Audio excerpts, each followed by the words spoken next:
Breaking news today, a young man was involved in a serious boating accident on Lake So they finally get me to the emergency room, and I died.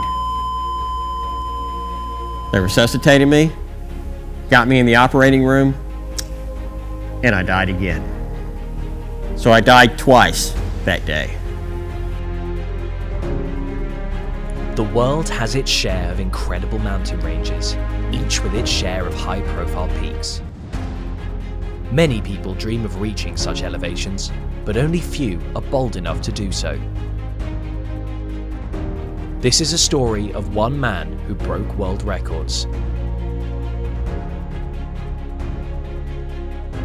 A man who set a world record by climbing to the highest elevations in every American state in a little less than 67 days.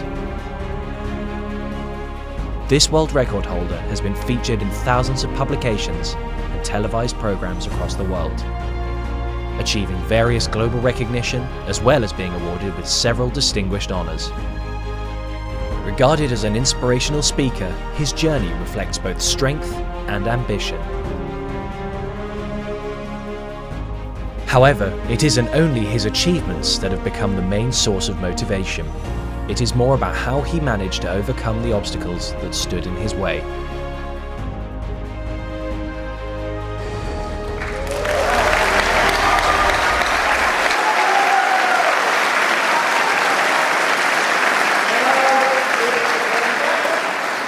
You saw that I am a mountain climber, yes?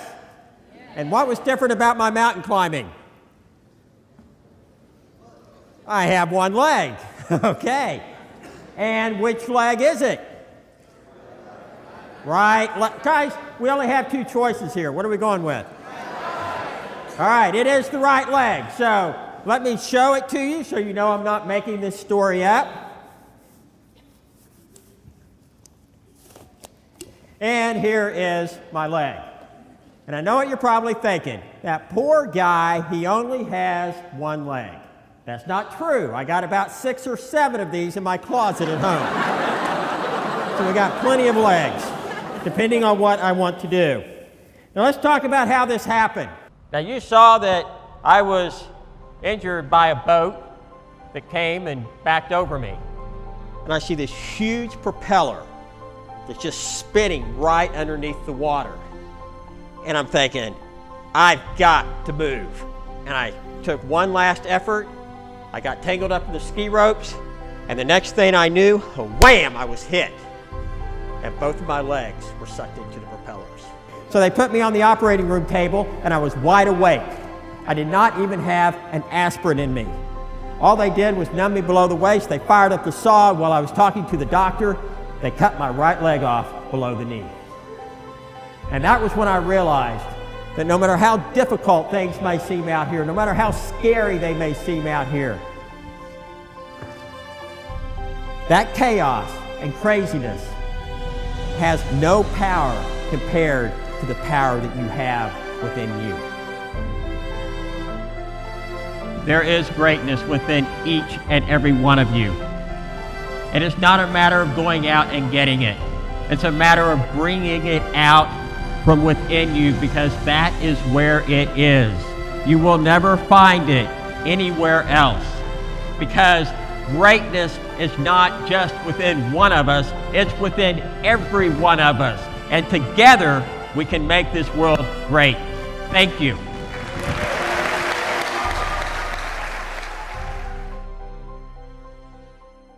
I went through a tragedy. Some of you sitting in this room today, you have gone through a tragedy yourself. So I was having to go in and out of surgeries practically every other day.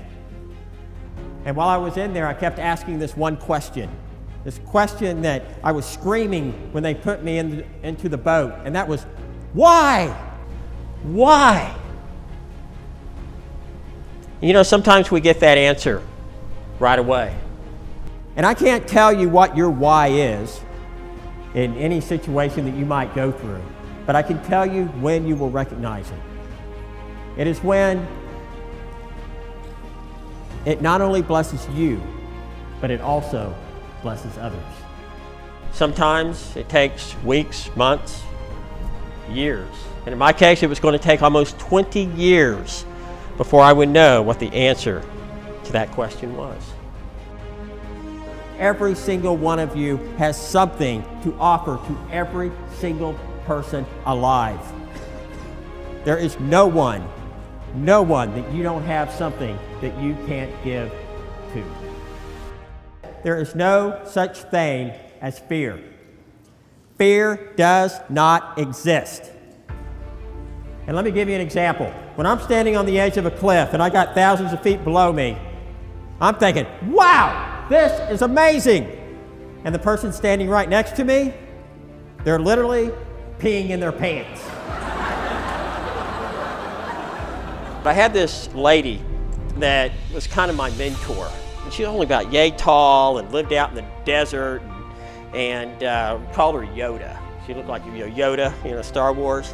I really took what this woman had to say to heart, because like she would get letters, just to give you an idea how respected she was. She would get letters from the White House. Then there was this other guy that came to her, and he said, I don't know what to do. Somebody's taken one of my characters and I only have a duck and a mouse, and I don't know which one to make the main character. And she said, well, the mouse, of course. And of course, the guy is Walt Disney.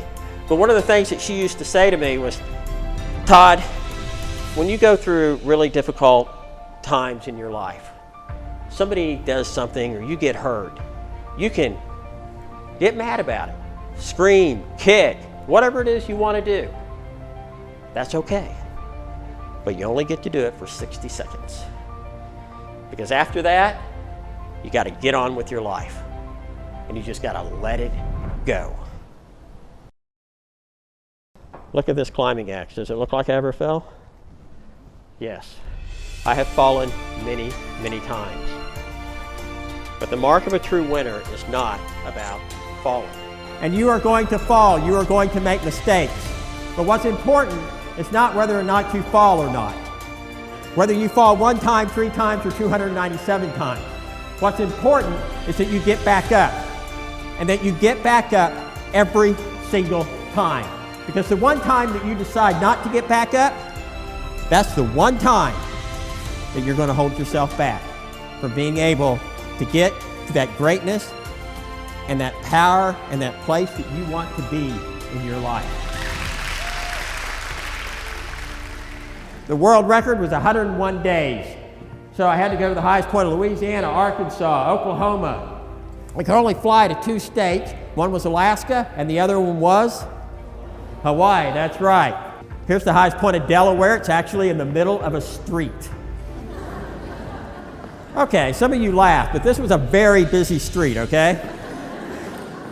So I come up to Oklahoma, which is Black Mesa, and I'm up on top. You have to hike a couple of miles in, and I'm thinking to myself, after all this climbing, Todd, you are a mountain climbing stud. That's just all there is to it.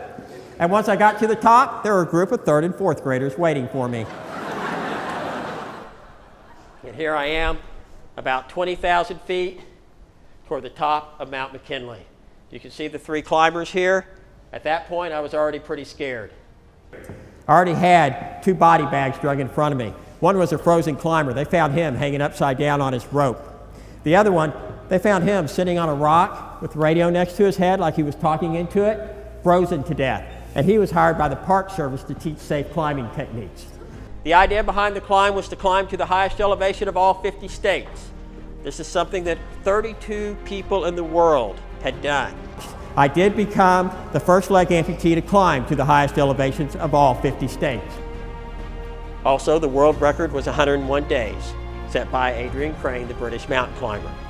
Instead of doing it in 101 days, which was the 2-legged world record, I did it in 66 days, 22 hours, and 47 minutes, thereby shattering the 2-legged record by over 35 days and becoming the first and only disabled person.